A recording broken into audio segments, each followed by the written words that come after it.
ओम नमो भगवती वासुदेवाय। माघ मास कथा तीसरा अध्याय। तब राजा दिलीप ने पूछा कि महाराज, यह पर्वत कितना ऊंचा और कितना लंबा चौड़ा है। तब वशिष्ठ जी ने कहा कि यह 36 योजन ऊंचा, ऊपर चोटी से 10 योजन चौड़ा और नीचे 16 योजन चौड़ा है, जो हरी, चंदन, आम, मदार, देवदारू और अर्जुन के वृक्षों से सुशोभित है। दुर्भिक्ष से दुखी होकर इस सुंदर पर्वत को फल फूलों से परिपूर्ण देखकर भृगु वहीं रहने लगे और वहां पर कंदराओं, वनों और उपवनों में बहुत दिनों तक तप करते रहे। इस प्रकार जब भृगु ऋषि वहां पर अपने आश्रम पर रह रहे थे तो एक विद्याधर अपनी पत्नी सहित उतरा। वह दोनों बहुत दुखी थे। उन्होंने भृगु ऋषि को प्रणाम किया और ऋषि ने बड़े मीठे स्वर में उनसे पूछा कि हे विद्याधर, तुम बड़े दुखी दिखाई देते हो, इसका क्या कारण है? तब विद्याधर कहने लगा कि महाराज, पुण्य के फल को पाकर, स्वर्ग पाकर तथा देव तुल्य शरीर पाकर भी मेरा मुख व्याघ्र जैसे है। यही कारण मेरे दुख और अशांति का है। न जाने किस पाप का फल है। मेरे चित्त की व्याकुलता का दूसरा कारण भी सुनिए। यह मेरी पत्नी अति रूपवती, मीठा वचन बोलने वाली और नाचने गाने की कला में अति प्रवीण, शुद्ध चित्त वाली, सातों सुरों वाली, वीणा को बजाने वाली, जिसने अपने कंठ से गाकर नारद जी को प्रसन्न किया, नाना स्वरों के नाद से वीणा बजाकर कुबेर को प्रसन्न किया, अनेक प्रकार के नाच ताल में शिवजी महाराज भी अति प्रसन्न और रोमांचित हुए।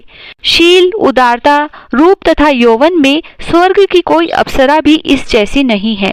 कहाँ ऐसी चंद्रमुखी स्त्री और कहाँ मैं व्याघ्र मुख वाला, यही चिंता सदैव मेरे हृदय को जलाती है।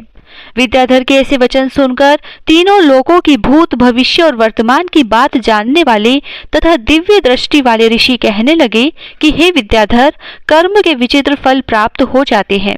मक्खी के पैर जितना विष भी प्राण लेने वाला हो जाता है। छोटे छोटे पापों का फल भी अत्यंत दुखदायी हो जाता है। तुमने माघ मास की एकादशी का व्रत करके द्वादशी के आने तक शरीर में तेल लगाया, इसी पाप कर्म से व्याघ्र हुए। एकादशी के दिन उपवास करके द्वादशी को तेल लगाने से राजा पुरुरवा ने भी कुरूप शरीर पाया था। तब वह अपने कुरूप शरीर को देखकर दुखी होकर हिमाचल पर्वत पर देव सरोवर के किनारे पर गया। वहां प्रीतिपूर्वक शुद्ध स्नान कर कुशा के आसन पर बैठकर भगवान कमल नेत्र वाले पीतांबर पहने, वनमाला धारण किए हुए विष्णु का चिंतन करते हुए पुरुरवा ने 3 मास तक निराहार रह भगवान का चिंतन किया। इस प्रकार 7 जन्मों में प्रसन्न होने वाले भगवान राजा के 3 महीने के तप से ही अति प्रसन्न हो गए और माघ के शुक्ल पक्ष की एकादशी को प्रसन्न होकर भगवान ने अपने शंख के जल से राजा को पवित्र किया।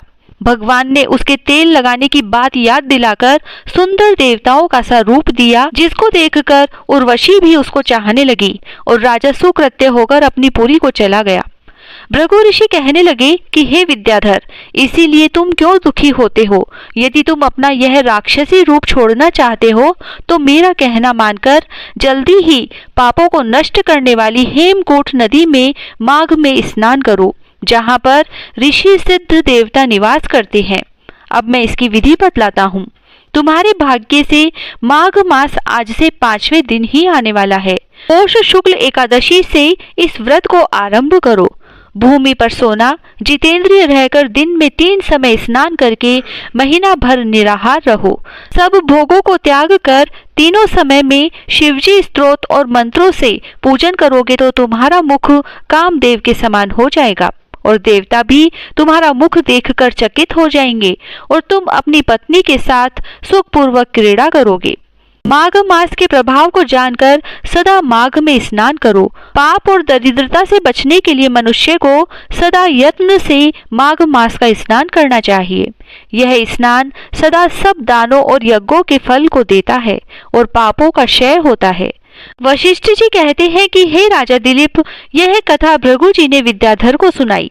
माघ स्नान योगों से भी बढ़कर यज्ञ तथा यज्ञों से बढ़कर गर्जना करता है। पुष्कर, कुरुक्षेत्र, ब्रह्मव्रत, काशी, प्रयाग तथा गंगा सागर जैसे संगमों से मनुष्य को जो फल 10 वर्ष में मिलता है, उतना ही फल माघ मास में स्नान करने से 3 दिन में मनुष्य को मिलता है। इसमें जरा भी संशय नहीं है कि चिरकाल तक स्वर्ग में रहने की इच्छा करने वाले मनुष्य को सदा यत्न से माघ मास में स्नान करना चाहिए। आयु, आरोग्य, धन, रूप, कल्याण और गुण प्राप्त करने वालों को माघ का स्नान कभी नहीं छोड़ना चाहिए। स्नान करने वाला इस लोक तथा परलोक में सदा सुख पाता है।